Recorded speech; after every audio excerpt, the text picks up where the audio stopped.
Je suis le Bishop Mighty, fondateur des églises Niva et père des actions prophétiques. Pour vous qui me suivez de près comme de loin, que Dieu vous bénisse. Le sujet que nous allons aborder ce matin va nous permettre de résoudre l'un des problèmes épineux qui concernent le problème du divorce au milieu chrétien et les rétrogrades. Et pour cela, nous allons trouver notre passage dans le livre de Proverbes, le chapitre 18, les versets 28.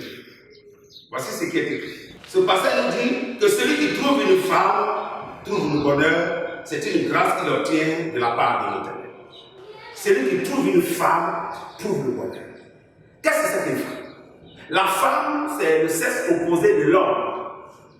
La femme, c'est l'être que Dieu a envoyé auprès de l'homme après la création.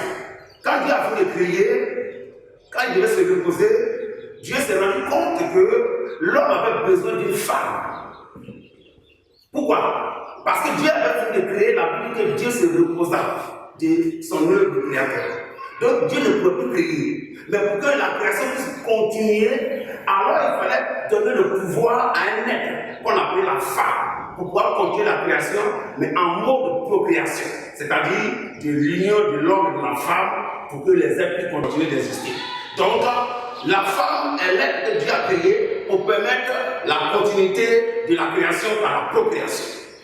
Et la femme est l'être que Dieu a donné à Adam parce qu'Adam était seul pour le soutenir dans la mission qui était de gérer et de gouverner. Donc, l'homme, la femme est l'aide de l'homme. Voilà les raisons pour lesquelles Dieu a créé la femme. La Bible dit que quand Adam a vu la femme, il a crié, ah, cette fois-ci, voici l'ordre de mes os, la chair de ma chair. Et la Bible dit qu'il était heureux. Aujourd'hui, quand les gens se marient, on se rend compte après que les gens divorcent. Et on ne comprend pas pourquoi les gens divorcent. Oui, pourtant la Bible dit que si tu trouves une femme, normalement, tu dois être heureux. Malheureusement, quand les gens trouvent une femme, on se rend compte en fait c'est une couple qui ne sont pas heureux. C'est le fait qu'ils finissent par divorcer. Alors que Dieu, la parole dit, quand tu trouves une femme, tu as trouvé le bonheur. Mais les gens trouvent des femmes et ne trouvent pas le bonheur. C'est une des questions.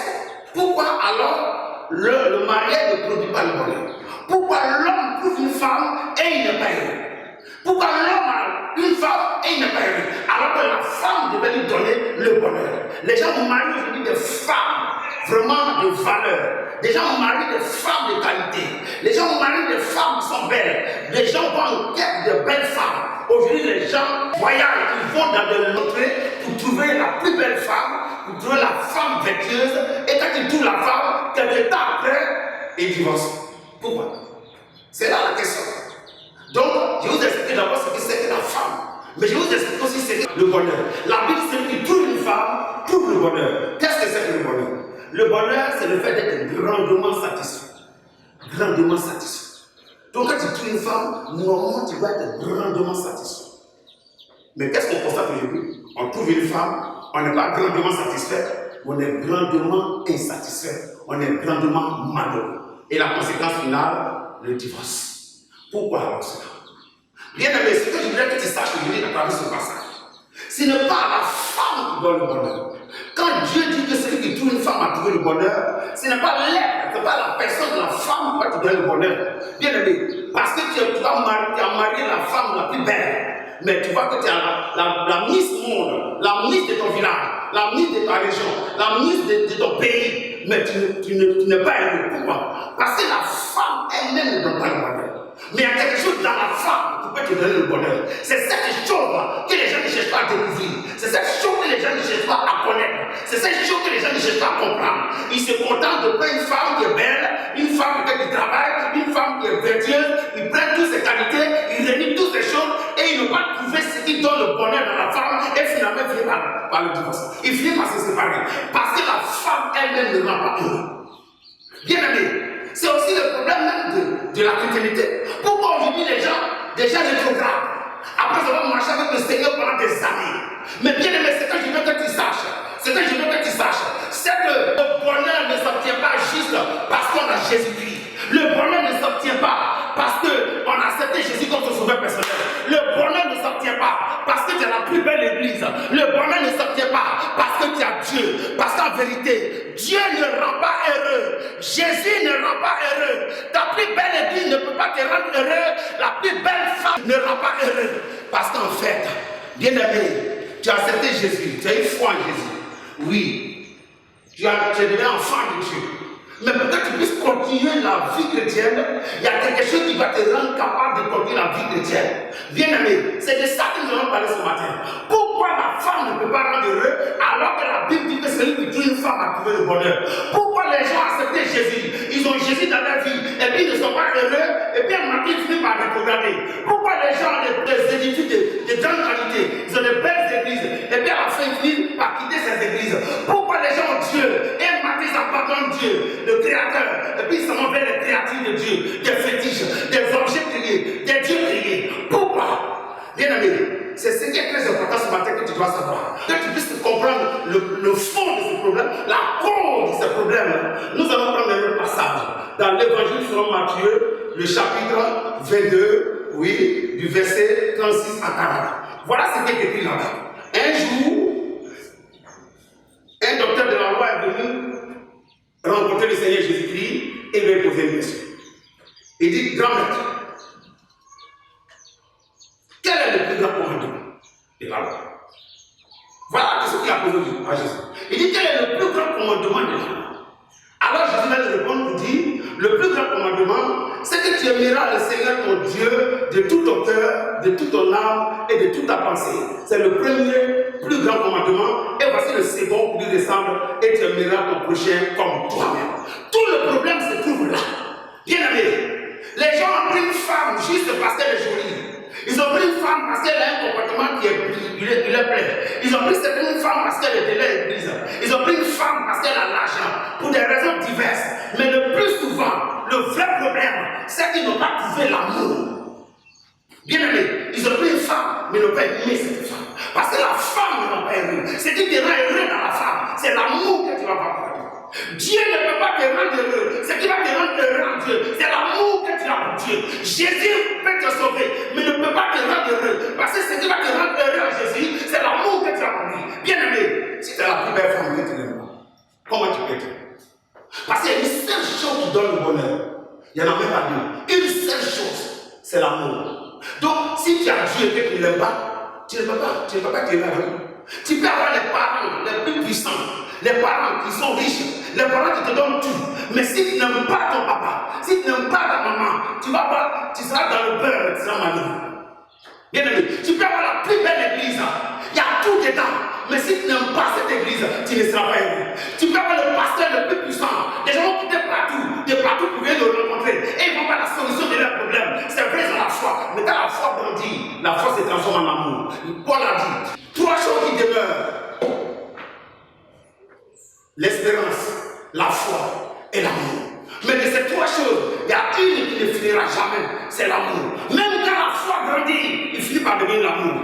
Mais quand tu crois, tu finis par aimer. Mais aujourd'hui, pourquoi les gens rétrogradent? Parce qu'ils ont cherché Jésus. Ils ont eu Jésus comme leur sauveur personnel, mais ils n'ont pas compris que pour demeurer avec Jésus, il faut qu'ils aiment le Seigneur Jésus.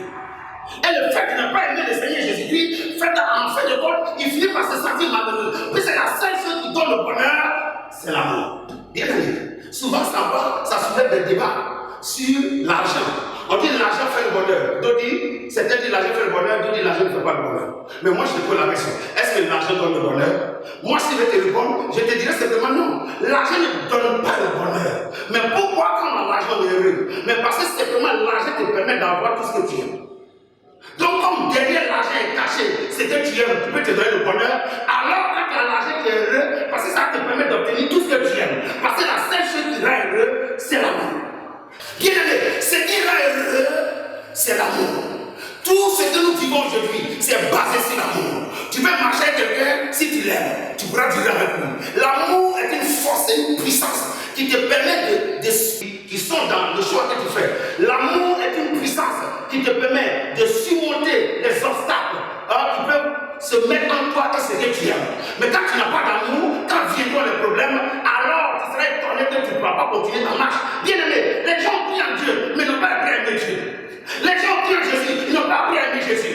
Donc quand viennent les épreuves un matin, foi. Ce matin, je veux que tu saches, quelle que soit la plus belle femme que tu as, oui, même qu'elle soit Miss Monde, elle ne peut pas te rendre heureux parce qu'elle est plus belle, mais te rendre heureux parce que tu l'aimes. Tu peux avoir le meilleur mari et tu seras malheureuse, madame. Parce que si tu veux être heureux, il faut que ce mari, tu l'aimes. Donc, c'est la seule chose qui donne le bonheur, c'est l'amour. Tu seras heureux que lorsque tu aimeras l'homme que tu rencontreras. Voilà pourquoi Paul a inventé le titre en disant, dédié aux femmes âgées, d'enseigner les jeunes femmes à apprendre à aimer leur mari.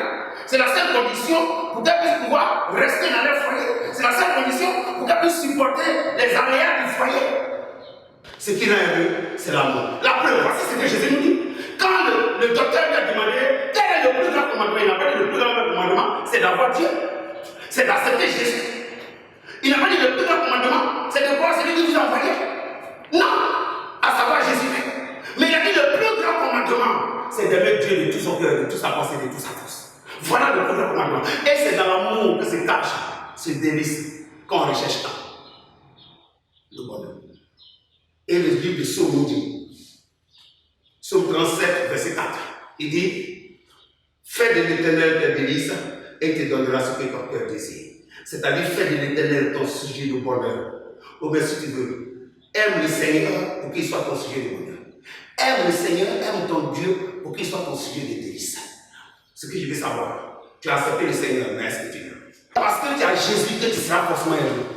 C'est lui, nous voyons plein d'enfants qui quittent leur maison, qui quittent leurs parents, qui s'en vont dans les rues, ils cherchent le bonheur ailleurs. Parce qu'ils n'ont pas compris que le fait que leur papa soit le plus riche ou bien le plus pauvre n'est pas la cause de leur bonheur. La chose qui doit les rendre heureux, c'est le fait qu'ils aiment leur papa. C'est le fait qu'ils aiment leur maman. Bien aimé, tu peux avoir le plus beau enfant, tu peux avoir l'enfant le plus intelligent, mais si tu manques, tu es dépourvu d'amour, si tu ne l'aimes pas, tu ne seras jamais heureux de l'avoir.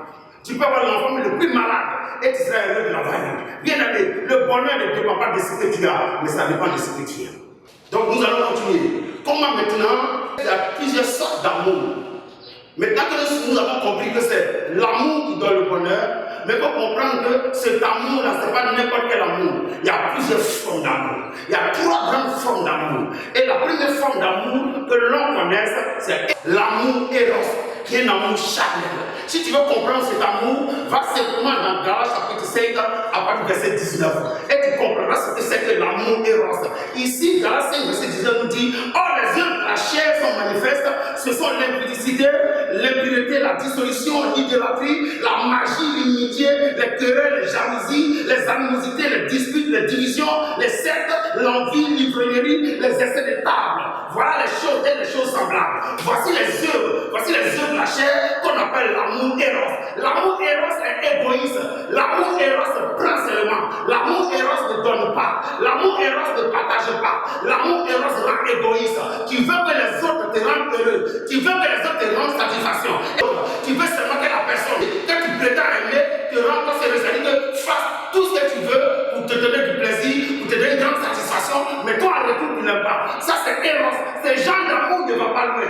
Parce que tu as marié une fille parce qu'elle est jolie. Ça c'est ton plaisir. Le jour qu'elle n'est plus jolie, le jour qu'elle devient maman, ou bien qu'elle n'est plus belle comme avant, alors tu ne peux plus l'aimer. Tu as aimé une femme parce qu'aujourd'hui elle te donne tous les plaisirs. Le jour qu'elle ne pourra plus passer pour cause des raisons, alors tu ne pourras plus l'aimer. Pour cause de santé, alors tu ne pourras plus l'aimer. Écoute-moi bien, l'amour éros n'est pas l'amour qui donne le bonheur. Et d'ailleurs, s'il donne le bonheur, c'est un bonheur éphémère.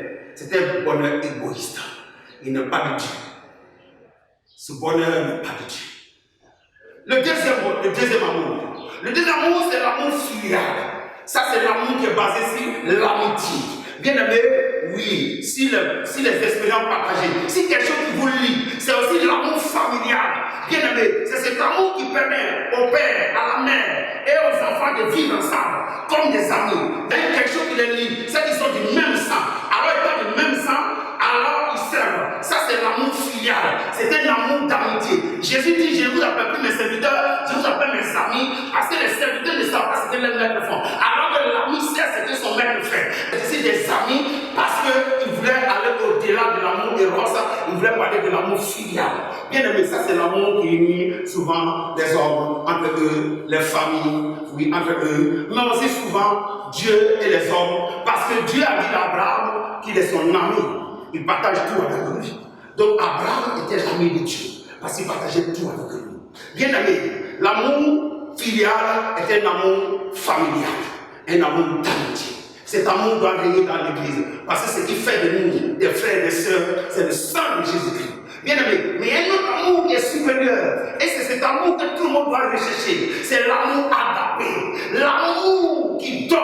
Bien aimé, parce que si tu es une femme, tu dois comprendre qu'elle viendra à toi. Tu la prendras avec ses qualités et aussi avec ses lacunes, avec ses défauts. Mais ton rôle, si tu l'aimes, c'est de l'éduquer. Aujourd'hui, l'un des vrais problèmes qui cause le divorce, c'est que les hommes n'ont pas compris qu'ils doivent éduquer les femmes et ils doivent éduquer les enfants. On éduque une femme comme on éduque un enfant. Si tu aimes ta femme, tu dois l'éduquer, tu dois lui apporter ta connaissance, tu dois lui apporter, oui, bien aimé, ta compréhension, tu dois l'amener à ta hauteur, tu dois partager avec elle ce que tu connais, ce qui te rend grand, ce qui te rend fort, ce qui te rend capable de surmonter des situations, des problèmes. Tu dois lui enseigner ces choses. Jésus dit, allez-y faire de toutes les nations des disciples et enseignez-leur. Bien aimé, l'enseignement est très de caractère de l'amour. Bien aimé, l'amour de Dieu. Écoutez-moi ce matin. Paul dit dans le livre de Corinthiens, 1 Corinthiens chapitre 13, il dit, quand je parlerai la langue des hommes et la langue des hommes, si je n'ai pas la charité, je suis un erreur qui résonne. Bien aimé, si ce matin, tu parles la langue des hommes, tu parles la langue des hommes, si tu es un grand prophète, si tu es un puissant prophète, tu es un homme de Dieu très grand, très influent, mais écoute-moi, si tu es dépourvu de l'amour de Dieu, l'amour qui donne, l'amour qui se sacrifie, l'amour qui éduque, tu es un erreur qui est tâche. Alors tu pourras comprendre simplement pourquoi aujourd'hui tu divorces. Sinon, comme Jésus pouvait le dire, au commencement Dieu créa l'homme et la femme. Et il n'est pas bon que l'homme sépare ce que Dieu a créé. Donc bien aimé, toutes les raisons que tu pourras avancer sont humaines. Mais écoute-moi, si tu as l'amour agapé, alors tu pourras éduquer ta femme. Tu pourras porter une contribution à ta femme. Et tu pourras vivre avec elle. Parce que l'amour nous permet de surmonter les obstacles, les difficultés, les souffrances. C'est ça Paul a dit, rien ne peut nous séparer de l'amour de Jésus, ou bien l'amour manifesté en Jésus. Ni la tribulation, ni la persécution, ni la maladie, ni la souffrance, ni l'isolation, ni la solitude, ni l'incompréhension. Rien de toutes ces choses ne peut nous séparer de l'amour manifesté en Jésus. Alors cet amour, comme Paul l'a dit, nous devons aimer nos femmes comme Christ a aimé l'Église et a donné sa vie. Cet amour, c'est cet amour qui donne le bonheur parfait. Tu veux être heureux, aime ta femme. Tu veux être heureux, aime ton mari. Tu veux être heureux, aime tes enfants. Tu veux être heureux, aime tes parents. Tu veux être heureux, aime le Seigneur Jésus-Christ. Tu veux être heureux, aime Dieu. Tu veux être heureux,